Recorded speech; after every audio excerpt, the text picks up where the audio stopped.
Buong akala ni Martha ay si Nico na ang knight in shining armor niya. Lalo pa at may taong naghahangad sa kanyang kamatayan. Nag-iisang anak si Martha, kaya malaki ang tsansa na ipapatay siya ng kanilang family lawyer. Nagalit ang lalaki dahil ipinakasal si Martha kay Nico at hindi sa pamangkin nitong si Robert. Good afternoon, Dad. Tipid ng ngiti ni Martha na makapasok sa kanilang bahay. Masaya siya dahil nakita na naman niya si Nico, ang lihim niyang minamahal. Kausap ito ng kanyang ama. Good afternoon, Iha. Baba ka dito after mo magbihis, ha? Tipid ng ngiti ng matandang Don. Tumango naman ang dalaga at dali-daling umakyat sa kanyang kwarto. Nagmamadali siyang magbihis dahil tiyak na good news ang sasabihin ng kanyang ama. Bago pa siya lumabas ng kwarto, ay hinalikan pa niya ang litrato ni Nico na nakapaskil sa kanyang tukador. Sana maging akin ka na, Nico. Tiyak ako ang pinakamasayang babae sa balat ng lupa. Kilig na wika ni Martha. May kumatok na sa pinto ng dalaga kaya lumabas na rin siya. Ang kanyang ama ang kanyang napagbuksan. Tara na at naghihintay na sa baba si Nico. Ngiting wika ng ama. Excited na bumaba si Martha ng bahay. Tumayo naman si Nico na makita ang mag-ama. Maupo ka, anak. Bago sana ako mawala sa mundong to, Martha, ay nais kong makita na nasa mabuting kamay ka. At sa kamay ni Nico ako nakakatiyak na magiging mabuti ang iyong buhay. Pasimula ng Don. Na-excite naman ang dalaga, pero agad ring nabahala dahil kamatayan ang nilabas sa bibig ng ama. Anong mawala, Dad? Ang bata pa ninyo para mawala. Hindi ko pa kaya. Garalgal ang boses ni Martha. Agad naman siyang niyakap ng ama. Huwag kang malungkot, Martha. Dahil alam kong magiging okay ka sa piling ni Nico. Papayag ka ba sa akin, Martha?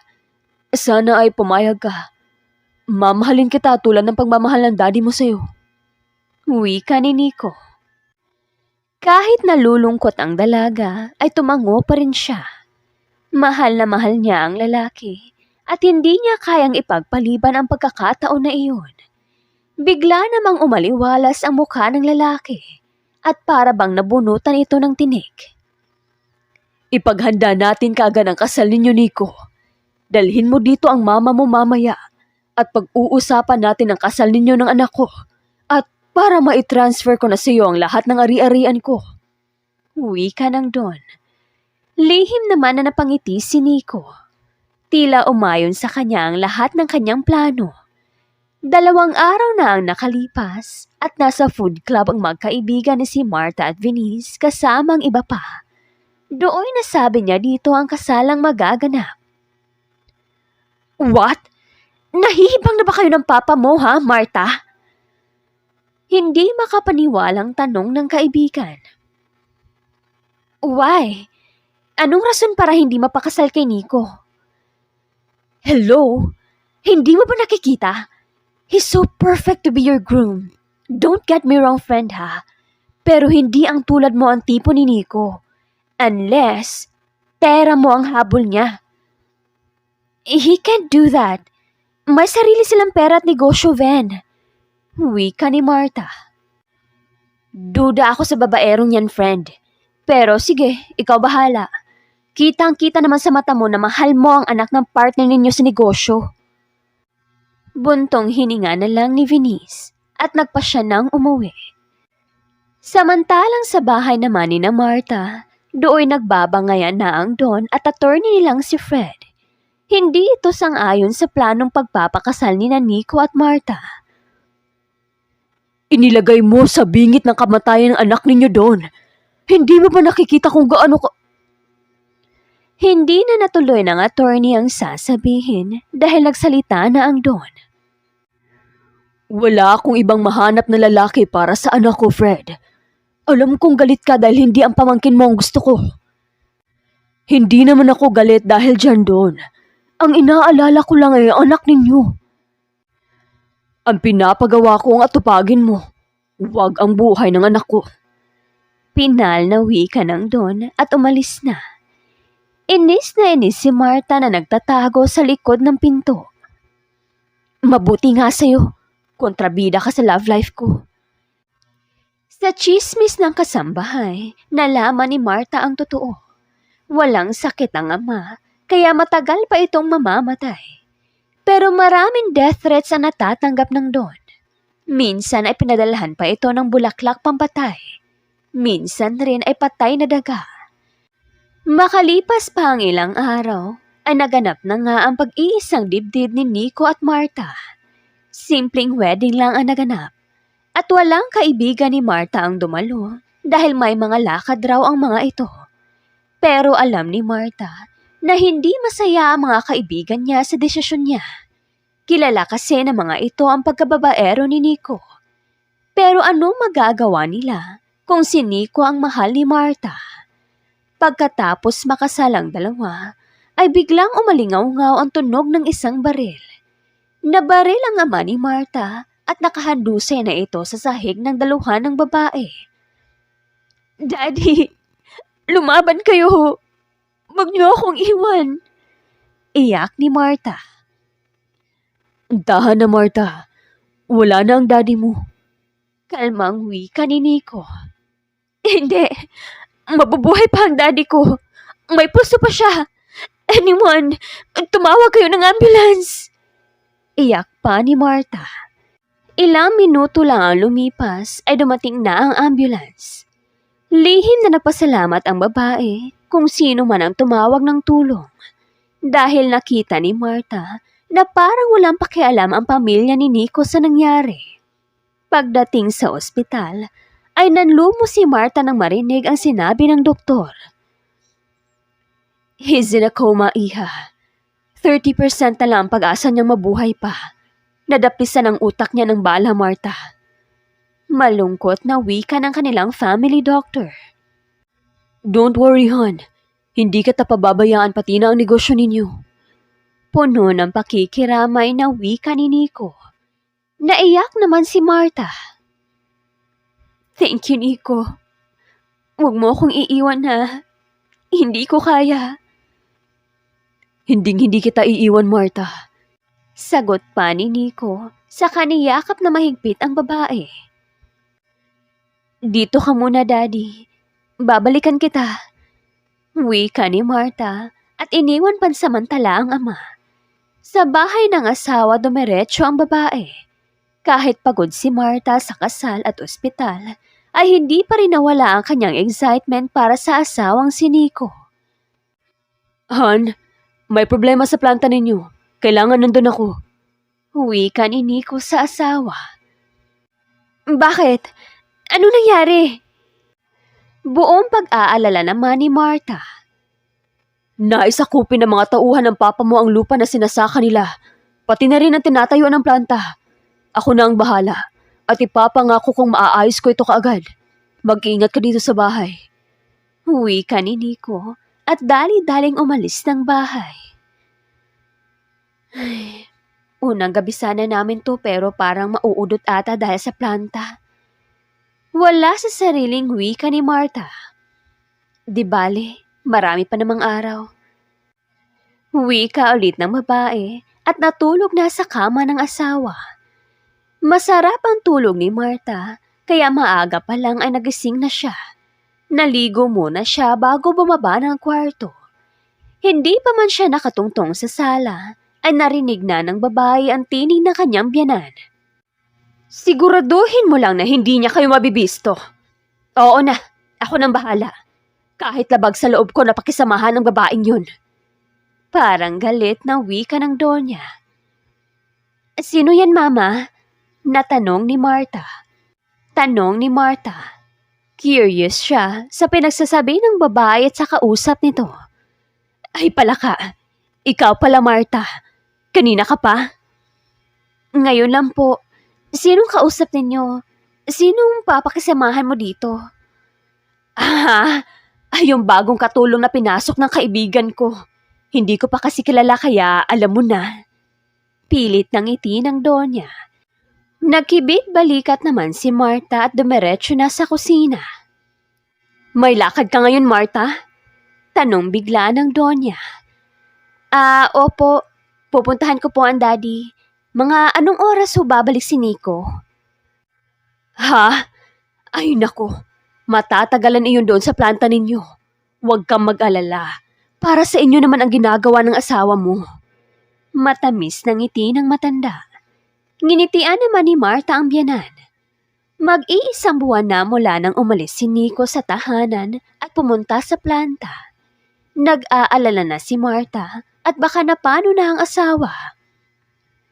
Mama, puntahan ko na kaya si Nico sa planta. Nag-aalala na kasi ako. Wika ni Marta habang kumakain sila ng hapunan ng biyanan. Bigla namang nabitawan ng matandang babae ang baso na may lamang tubig. Para itong nabuhusan ng malamig na tubig. Hindi mo naman kailangan pumunta pa, Marta. Kabilin-bilinan ng asawa mo na huwag kang hayaan na mapalapit sa mga tauhan ng papa mo. At baka mapano ka pa. Huwag ka mag-alala. Bukas na bukas ako ang pupunta sa anak ko. Tila kinakabahan ang ginang, pero hindi na lang iyon pinansin ni Marta. Pagkagising ng babae kinabukasan ay wala na ang biyanan. Lihim siya nagpasalamat dahil kahit papano ay concerned din pala ito sa kanya. Agad naghanda si Marta at pupunta pa siya ng ospital. Pagbaba ng bahay ni Marta ay may taxi nang nakaabang sa kanya. Nagtataka man ang babae dahil wala pa naman siyang tinatawag na taxi pero sumakay pa rin siya. Manong, sa ospital po tayo. Tipid ng ngiti ng babae at sinabi kung saang ospital siya dadalhin ito. Okay po, ma'am. Sagot naman ng isang matandang lalaki. Nasa kalagitnaan sila ng highway at panay ang tingin sa kanya ng matanda. Na-conscious naman si Marta dahil walang ibang sasakyan na nakasunod o nauna sa kanila. Bigla na lamang huminto ang taxi sa gitna ng daan. Manong, may problema ba? Mukhang nasiraan ho tayo, ma'am. Teka at titingnan ko. Huwag na ho kayong lumabas. Dali-dali namang lumabas ang matanda at pumunta sa harap ng taxi. Pailing-iling itong tumingin kay Marta. Bakit ho? Nasiraan ho talaga tayo, ma'am. Teka at itatabi ko muna itong taxi. Wika nito, sabay buong persa na itinulak ang taxi. Teka Manong, baka mahulog ako sa bangin. Takot na wika ng babae. Pero hindi siya pinakinggan at patuloy lamang sa pagtulak hanggang sa sumigaw na nga si Marta dahil mahuhulog na siya kasama ang sasakyan. Huling nakita ni Marta ay ang bangin na unti-unting lumamon sa kanya. Samantalang kinakabahan naman ang matanda na tumakbo sa isang sasakyan na naghihintay sa tagong parte ng highway. Patay na ba yun? Tinig ng isang lalaki. Opo, boss. Akin na ang pera at aalis na ako. Tila takot na wika ng matanda. O ayan, 100,000 yan. Wag na wag ka magsasalita kapag may nakakita sa'yo. Lingid sa kaalaman ng dalawang lalaki, ay may nakasunod pala sa taksing sinakyan ni Marta. Pagkaalis nila, ay agad itong pumunta sa may bangin at tinalon ang taxi na nakasabit sa kahoy. Marta! Marta! Gising! Mabuti na naka-seatbelt ka! Buong pag-aalala na wika ng lalaki. Dahan-dahan niyang nilabas ang dalaga at sa paglabas ng katawang puno ng dugo, ay nahulog na ng tuluyan ang sasakyan at yupi-yupi ito sa baba ng pangpang. Agad dinala ng lalaki si Marta sa ospital. Masakit ang ulo ng dalaga nang magising siya. Puro puti ang nakapalibot sa kanya. Nasaan ako? Nahihilong tanong ni Marta.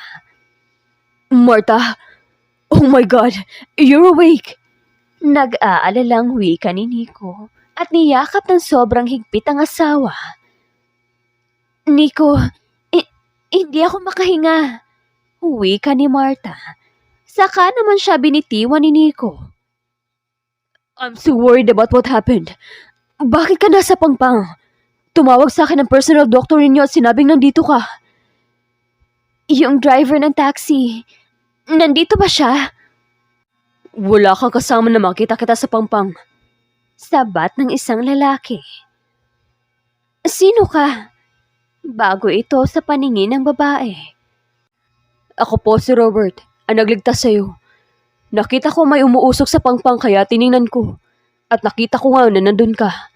Bago nahulog ng tuluyan ang taxi na sinasakyan mo ay nakuha muna kita. Huwi ka ni Robert. Salamat, Robert. Utang ko ang buhay ko sa'yo. Salamat, Tol. Niligtas mo ang asawa ko. Huwi ka pa ni Nico. Wala anuman. Ma'am Marta, mag-ingat ho kayo. Marami pang peligro na darating sa'yo. Huwi ka ni Robert, sabay tingin kay Nico at lumabas. Natakot naman si Marta sa narinig. Anong ibig niya sabihin, Nico? Tanong ni Marta na makalabas na ang lalaki. Hindi ko alam, Han. Pero hindi maganda ang kutob ko sa kanya. Feeling ko drama niya lahat ng to. Sagot naman ng lalaki na nakatingin pa rin sa pinto kung saan nakalabas ang lalaking si Robert. Huwag na nating isipin yun, Nico.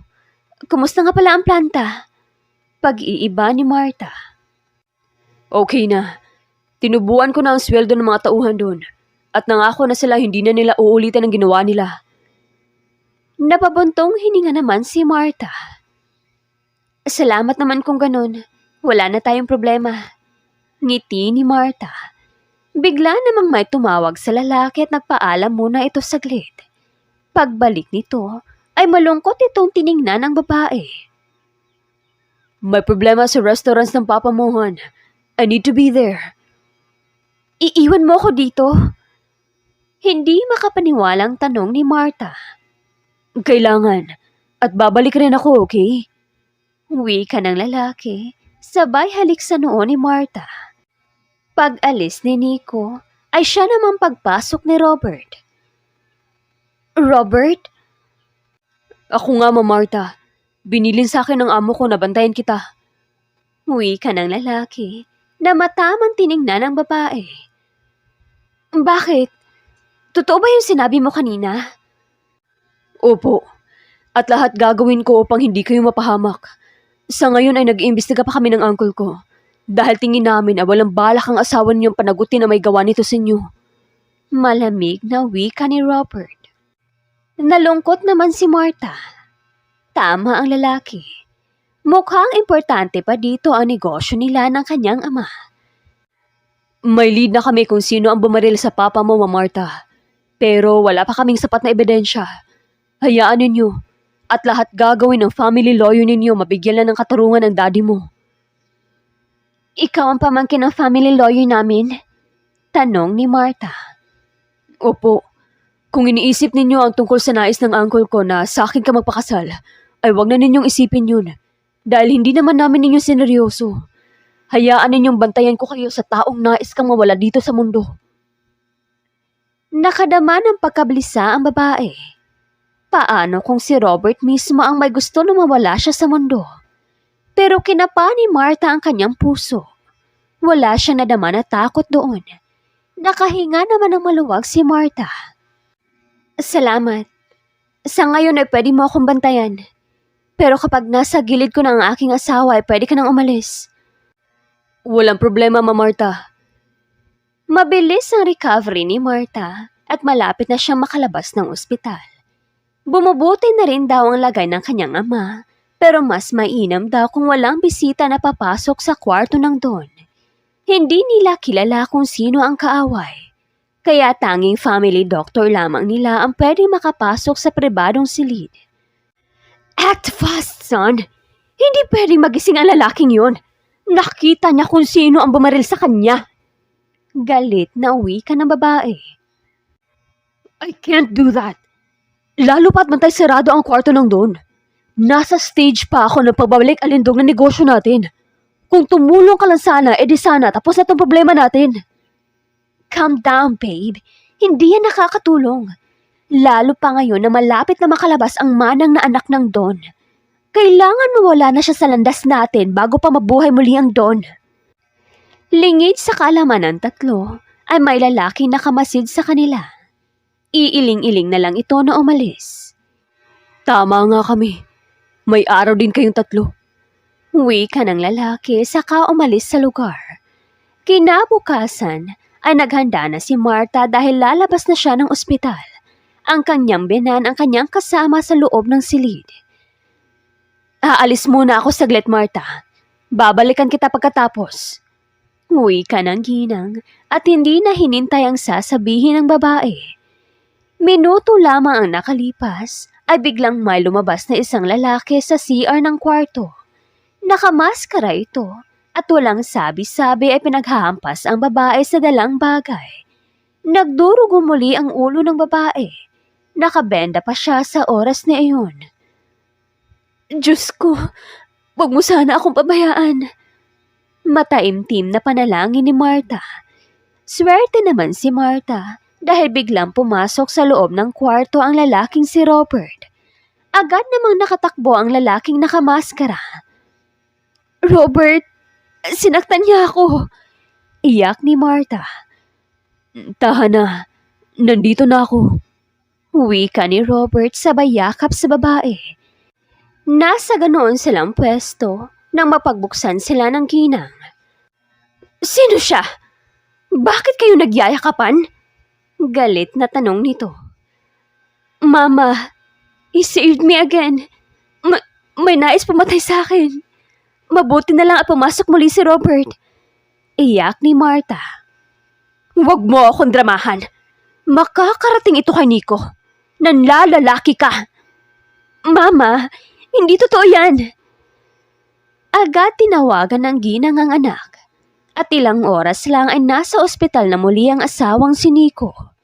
Buong pag-aalala nitong niyakap si Marta nang marinig lahat ang nangyari sa kanya. Hush now, babe. Hindi na kita iiwan para may magbantay sa'yo dito. Salamat muli pare sa pagligtas sa asawa ko. Makakaalis ka na. Wika ni Nico, sabay tingin sa gawin ni Robert. What? Hindi ka naniniwala sa akin ha, Nico? Galit na wika ng Donya. Mama, hindi ako lulukohin ng asawa ko. Mahal na mahal ako ni Marta. Napaismin naman ang ginang. Sa bagay, sa gwapo nitong si Robert ay imposibleng sasakyan niya ang asawa mong walang kaarte-arte sa sarili. Ang taba pa. Nasakta naman si Marta sa narinig. Noong una ay maganda ang pakikitungo sa kanya ng biyanan, pero nag-iba na ito. Hayaan mo na ang mama. Wika na lang ni Nico, sabay halik sa pisngi ni Marta. Na-confine muli si Marta dahil sa pagbukas muli ng sugat ng kanyang ulo at hindi siya iniwan ni Nico kahit isang beses. I miss you, Nico. Wika ni Marta. Na-miss rin kita, Marta. Pasensya ka na at marami lang ako inaasikaso. Negosyo ko. Negosyo ninyo ng papa mo. I understand, Nico. Sapat na sa akin ang nasa tabi kita. Mabilis nakatulog ang babae pagsapit ng gabi. Nagising ito nang wala sa tabi ang asawa. Dahan-dahan itong tumayo at lumabas ng kwarto. I cannot live here. Ano bang hindi mo maintindihan dun? Gigil na wika ni Nico sa kabilang linya. May problema ba, Nico? Tanong ni Marta. Para namang nakakita ng multo ang lalaki. Bakit ka pa lumabas, babe? Baka mabinat ka. I'm fine. Sino yung kausap mo? My secretary. May problema kasi kaya gusto niya akong bumalik sa trabaho. Nalungkot naman ang babae sa narinig. Wala palang katapusan ang problema sa negosyo namin. Kaya pala minsan na-stress ang daddy. Don't worry, kinakaya ko naman. Ang sipag ng sekretary mo Dis oras ng gabi ay tumatawag para sa negosyo. Ngumiti naman si Nico sa narinig. Yes, babe. Kaya nga siya ang pinamahala ko doon pansamantala. If kailangan ka na sa negosyo, ay pwede ka namang umalis, Nico. No, Marta. I won't leave you here. Baka kung ano mangyari sa'yo, Dito lang ako. Babantayan kita. Wika ni Nico, sabay yakap sa asawa. Thank you, Nico. Mahal na mahal mo talaga ako. Oo naman. Mamamatay muna ako bago ka makuha ng iba. Lalo na kay Robert. Tumawa naman ng mahina ang babae. Paano naman napunta kay Robert ang usapan? Basta. Hindi maganda ang kutob ko sa lalaking yun. Hindi na lang nagsalita ang babae at pinili na lang ang matulog. Hindi niya alam kung bakit sinasabi ng kanyang puso na huwag maniwala sa asawa. Nagising kinabukasan si Marta dahil sa boses ng kanyang biyenan. Okay ka naman siguro, Marta. Baka pwedeng sumama si Nico sa pinsan niya sa negosyo namin sa Visayas. Wika ng ginang at napatingin naman si Marta sa babaeng nakaupo katabi ni Nico. So, ikaw palang asawa ng pinsan ko. Nice choice, pinsan. Kindat pa ng babae. Nakita naman ni Marta kung paano nagdilim ang mukha ng asawa at kinaladkad palabas ang babae. Huwag mo nang pigilan ang anak ko. Kailangan siya ng kanyang pinsan para sa negosyo namin. Huwi ka ng biyanan ni Marta. Hindi ko naman ho siya pinipigilan, Mama. Sa katunayan ho ay sinabi ko po sa kanya na pwede na niya akong iwan dito. Yukong sagot ni Marta. Mabuti naman kung ganun. Hindi ka makakasagabal sa dalawa. Huwi ka ng babae, sabay labas sa kwarto ni Marta. Nasakta naman si Marta. Hindi niya maintindihan kung bakit nag-iba na ng tuluyan ang biyanan. Pinilit niya na lang ang sarili na matulog muli upang maibsan ang sakit. Isang oras ang nagdaan at bumalik na ang asawa. Asan ang pinsan mo? Huwi ka ni Marta. Masaya siyang makita ang asawa na bumalik sa kanyang silid. Ang buong akala niya ay umalis na ito. Umuwi na. Pinauwi ko na at sinabing hindi ako makakasama sa kanya. Sagot ng lalaki. Lalabas na pala tayo ngayon. Pwede ka na raw magpahinga sa bahay. Huwi ka pa muli ni Nico. Talaga? Salamat naman kung ganun. Alam mo namang hindi pa tayo nakapag-honeymoon. Nahihiyang wika ni Marta sa asawa. Tumawa lang ang lalaki at ginulo ang kanyang buhok. Matapos maasikaso ang bill, ay pumunta muna ang dalawa sa ama ng babae. Magpagaling ka, Daddy. Hindi ako papayag na hindi magbabayad ang taong gumawa nito sa'yo. Hihintayin kita. Wika ni Marta bago nilisan ng ospital. Kailaki ng utang na loob ko kay Robert, Nico. Ilang beses na ba niya ako niligtas sa kamatayan? Panimula ni Marta nang nasa sasakyan na sila. Huwag mong intindihin yun, babe. Kahit sino namang nasa sitwasyon ay tutulungan ka. Siya at ang anghel mo. Pero huwag ka mag-alala. Simula ngayon ay hindi na kita iiwan. Para ako na mismo ang magliligtas sa iyo sa kapahamakan. Napangiti naman ang babae sa narinig. Hindi ako nagkamali na pakasalan ka, Nico. Mahal na mahal kita. Huwi ka ni Marta, saka hinilig ang ulo sa balikat ng asawa. Kumain na muna tayo. Gutom na ako eh. Sige, mabuti yun at para makainom ka na ng gamot. Tapik ni Nico sa asawa. Pagkatapos kumain sa isang mamahaling restaurant, ay nagpasya si Nico na mag-check-in muna sa isang mumurahing hotel malapit sa restaurant na pinagkainan. Bakit kailangan pa natin tong gawin? Pwede naman tayo sa bahay matulog ah. Nagtatakang tanong ni Marta. Hindi niya gusto ang lugar. Sobrang luma na ng hotel at anong oras ay tila babagsak na ang mga kahoy. Pagod na ako, Marta. Hayaan mo at maaga tayong uuwi bukas. Tanging sagot lang ni Nico. Pero bumalik na lang tayo doon sa unang hotel na... Hindi na natapos ni Marta ang sasabihin dahil pumasok na ang lalaki sa kwarto at agad nahiga. Napabuntong hininga na lang si Marta. Kailan nga ba dininig ng asawa niya ang nais niya? Nakaramdam din ng lungkot ang babae dahil hanggang ngayon ay wala pa rin nangyayari sa kanila ng asawa. Iiling-iling na lumabas ng kwarto si Marta. Paglabas ng babae ay siya namang pagkuha ng cellphone ni Nico at may tinawagan. Pabalik na si Marta galing sa front desk. Nag-order ang babae ng gatas dahil gawain niya iyon bago matulog. Nasa kalagitnaan siya ng hallway nang may biglang yumakap sa kanya at napahiga sila sa gilid ng hallway. Robert, anong ginagawa mo? Takang tanong ni Marta. Imbis na sumagot ang lalaki, ay hinila siya nito at napasubsob siya sa malapad na dibdib nito. Namula ang mukha ni Marta dahil sa hiya. Sobrang gwapo kasi ni Robert at sobrang bango pa galing sa isang mumurahing sabon. Careful, Marta. Nasa paligid mo lang ang kaaway. Makahulugang wika ni Robert. Noon lang naunawaan ni Marta ang ibig sabihin ng lalaki. Kung hindi siya nayakap nito kanina, ay tiyak sa ulo niya maglalanding ang isang mabigat na ceiling fan.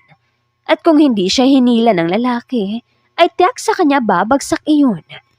Sa takot ay napasubsob muli si Marta sa dibdib ng lalaki. Salamat, Robert. Salamat na marami. Natatakot ako, Robert. Bakit pa paborito ako ni kamatayan? Nagsimula nang umiyak ang babae. Para namang naistatwa si Robert sa narinig. Noon pa man, ay mahal na niya si Marta.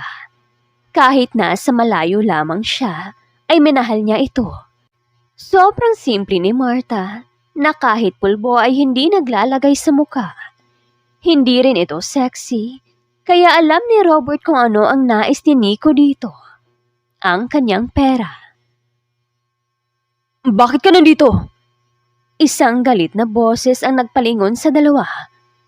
Nico! Wika ni Marta sabay yakap sa asawa. Anong ginagawa sa'yo ng lalaking yan? Wala akong ginagawang masama. Nasa oras ako kung kailan nasa bingit na ng kamatayan ng asawa mo. Malamig na wika ni Robert. Nalilito naman tiningnan ni Nico ang asawa. Tumango lamang si Marta. Totoo yun, Nico. Kung hindi dahil kay Robert ay baka wala na ako ngayon. 2 malalaking siling at wall fan ang muntik nang tumama sa ulo ko. Iyak pa ng babae. Tinaha naman ito ni Nico at humingi ng pasensya. Sorry, babe. Nakatulog ako kaagad. Saan ka ba nagpupunta? Nag-order lang naman ako ng gatas. Pabalik na sana ako. Bumuntong hininga na lang si Nico at tumingin kay Robert. Salamat muli, pare. Utang na loob namin ang buhay naming mag-asawa sa'yo. Bakit ka pala nandito? Nagtatakang tanong ni Nico. Kahit saan sila magpunta, ay nasa paligid ang lalaki. Dito ako naka-check-in. Tipid na wika ni Robert. Natigilan man si Nico dahil sa kalamigan ng boses ni Robert, ay hindi na niya pinansin. Sa susunod, ay huwag kang lumabas ng kwarto nang hindi nagpapaalam sa akin, Marta. Baling ni Nico sa asawa. Pasensya ka na, Nico. Tulog na tulog ka kasi. Ganun ba? Pagbalik mo ay siya namang paglabas ni Robert? Kung ano man ang iniisip mo ay burahin mo na, Nico. Ikaw lang ang mahal ko. Bigla namang napaiwas ng tingin si Robert. Mahal na mahal kita, Marta. At gagawin ko ang lahat para sa'yo. Malambing na wika ni Nico. Ngumiti naman si Marta sa asawa at ganon rin ito sa kanya. Bago pa muli makapagsalita ang dalawa, ay dumating na ang gatas na nais ni Marta. Salamat po. Magalang na wika ni Marta pagkatapos matanggap ang gatas. Iinumin na sana ito ng babae nang biglang bawiin ni Robert. Hindi bagay sa'yo ang gatas, Marta. Mas lalo kang tataba. Mas okay kung juice yun, pampapayat. Tipid na wika ni Robert.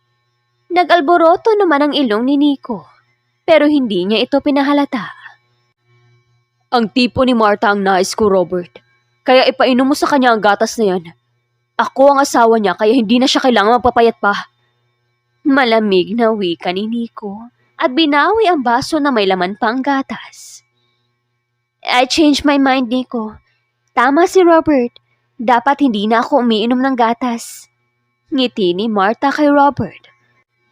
Bibilhan ko muna ng juice ang asawa mo, Sir Nico. Makahulugang wika ni Robert. Naiwan naman ang dalawa sa hallway at nagyaya na si Marta na pumasok sa kanilang kwarto. Hindi ko nagustuhan ang kinikilos ni Robert, Marta. Bakit ba ganun na lang siya ka-concern sa'yo? Inis na wika ni Robert. At hindi ko rin nagustuhan ang tono ng pananalita mo, Nico. Walang ibang ginagawa si Robert kundi ang iligtas ako ng paulit-ulit. Mukhang may ibig sabihin ka. Malamig na wika ni Marta. Nakakapagduda na kasi, babe.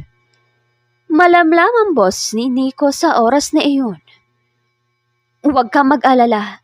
Gwapo si Robert pero ikaw ang mahal ko. Wika ni Marta at dumating na nga si Robert bitbit ang silyadong bote ng juice. Aalis na ako, Marta. Mag-iingat ka sa taong nakakasalamuha mo. Wika ni Robert na nakatingin pa kay Nico. Nakaalis na si Robert pero panay pa rin ang tingin ni Nico sa pintuan. Aalis na tayo dito ngayon din, Marta. Hindi ko gusto ang nadarama ko sa lugar na to. Maya-maya ay wika ni Nico. Nagtatakang tumayo si Marta pero hindi na lang siya nagsalita. Ayaw niya rin sa lugar na iyon. Nasa kalagitnaan sila ng kalsada nang biglang tumirik ang kotse na sinasakyan nila. Ngayon na naman. Inis na wika ni Nico.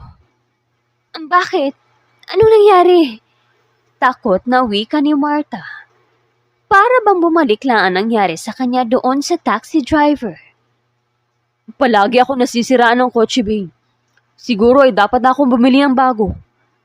Iiling-iling na wika ni Nico. Tingnan mo sa labas, baka pwede pa. Sige, dyan ka lang. Ngunit tila naging tama ang kutob ng dalaga. Bumalik lang ang nangyari sa kanya sa taxi na sinakyan. Nasira ito at buong pwersa na siyang inihulog ni Nico sa pangpang. Nilamon na ng dilim ang paligid ng babae. Sa kabilang banda naman, gustong-gusto nang magwala ni Robert. Tama ang hinala niya. Si Nico mismo ang may nais na mawala sa landas ang asawa nito.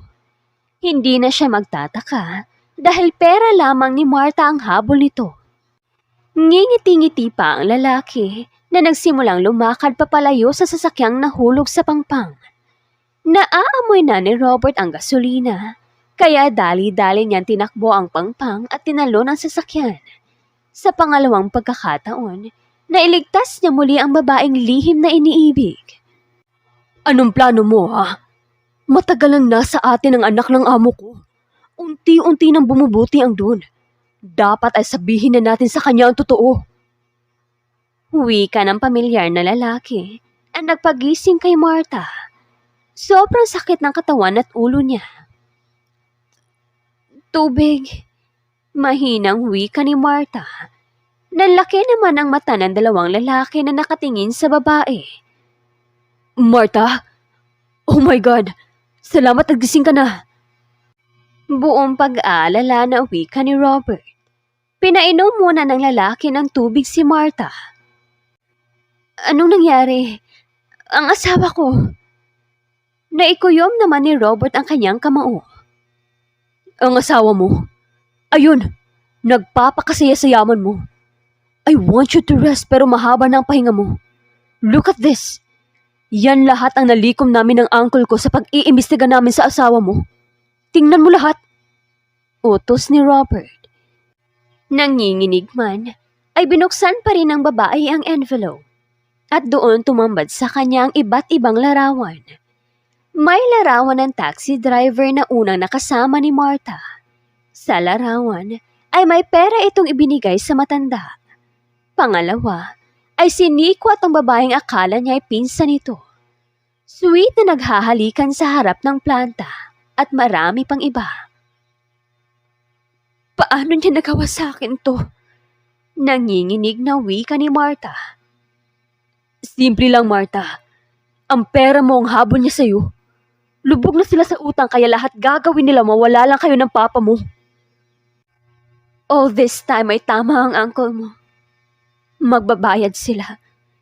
Magsisisi sila kung bakit nila nagawa sa akin to. Malamig na wika ni Marta. Mabilis lumipas ang araw at nakalabas na ang babae. Nalaman niyang 1 taon din pala siyang nakaratay. Nakoma siya pagkatapos ng insidente. Malaki din ang binawas ng kanyang timbang, kaya konting pagpapaganda lang ay ibang-iba na siya kung titingnan. You don't need to do this, Marta. Hayaan na lang natin na ang batas ang managot sa kanila. Mahinahon na wika ng Don. Magkasama sila sa bahay ng kanilang family attorney.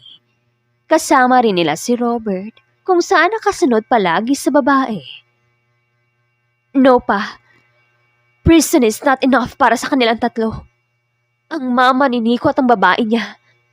Sagot ni Marta sa kanilagyan ng pulang lipstick ang kanyang labi. Nais ni Marta na umibig sa kanya si Nico at ang lalaki mismo ang tatalikod sa 2 babae. Matapos ang araw na iyon, ay successful ang plano ng babae. Nagawa niyang kunin ang atensyon ni Nico nang walang ginagawa. Kaya alam niyang nag-aaway na sa oras na ito ang mag-asawa. Nagpakasal na pala si Nico pagkatapos inanunsyo ang pagkamatay ni Marta. Wala na kasi ang sasakyan pag-rescue ng mga pulis. Natupok na ito ng apoy. Pangilang date mo na to, Marta? Hindi mapigilang tanong ni Robert. Hindi ko na mabilang, Robert. At nakikita mo naman siguro na baliw na sa akin ang dati kong asawa. Ngingiti-ngiti ni Marta. Are you happy with that? Kasi kami, hindi. Puno ng hinanakit na wika ni Robert saka umalis sa harap ng babae. Tatapusin ko muna tong problema ko, mahal. Bago ko bigyan ng chance ang sarili natin. Nasabi na lang ni Marta sa sarili. Glad you came. Wika kagad ni Nico na makita sila sa isang mamahaling restaurant. Ngumiti muna ng pagkatamis-tamis si Marta. Nakipaghiwalay ka na ba sa asawa mo? Wala na siya, Nisa. Ayaw niya kasi makipaghiwalay sa akin kaya gumawa na ako ng paraan. At ang mama, nakita niyang ginawa ko, kaya napilitan akong patahimikin sila pareho. Wala na yung silbi sa akin basta magiging akin ka. Wika ni Nico na hawak-hawak ang kanyang kamay. Isang malutong na sampal ang dumapo sa pisngi ng lalaki. Para yan sa panggagago mo sa akin at sa pamilya ko. Ako to, Nico. Ang babaeng ginatasan mo at ilang beses mong tangkaing mawala sa mundo. Sana'y hindi ka patulugin ang konsensya mo. Malamig na wika ni Marta at iniwan na ang lalaki na nakanganga lang sa loob ng restaurant. Magaan ang loob ni Marta nang umuwi sa bahay ni na Robert. Nadatna ng babae na mag-isang umiinom ng alak ang lalaki. Napangiti na lamang si Marta at agad niyakap at talikod ang lalaki. Bakit sobra akong nabulag kay Nico? Kung nasa harapan naman kita palagi. Malambing na wika ni Marta. Natigilan naman ang lalaki at humarap sa kanya. Tapos na ang mga masasakit nating araw, Robert. Panahon na para tayo naman ang sumaya. Tama ba itong naririnig ko? O sadyang nababaliw na ako? Mapait na wika ni Robert. Hindi ka baliw, mahal. Patawad kung matagal kong na-realize na ikaw pala talaga ang para sa akin. Mahal kita, Robert.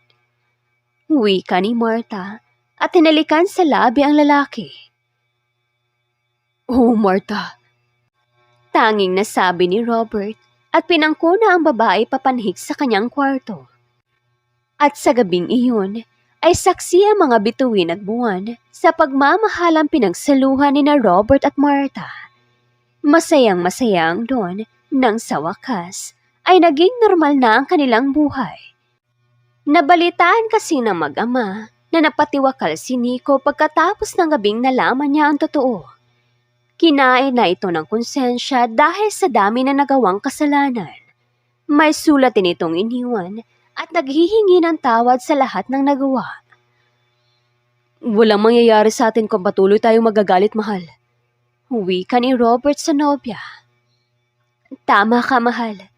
Kaya dapat lang na magsaya tayo.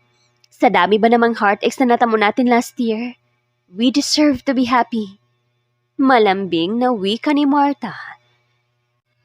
Ikinasal sina Martha at Robert sa simbahan at saksi ang mga tao doon sa kanilang pagmamahalan. Namuhay silang matiwasay at masaya.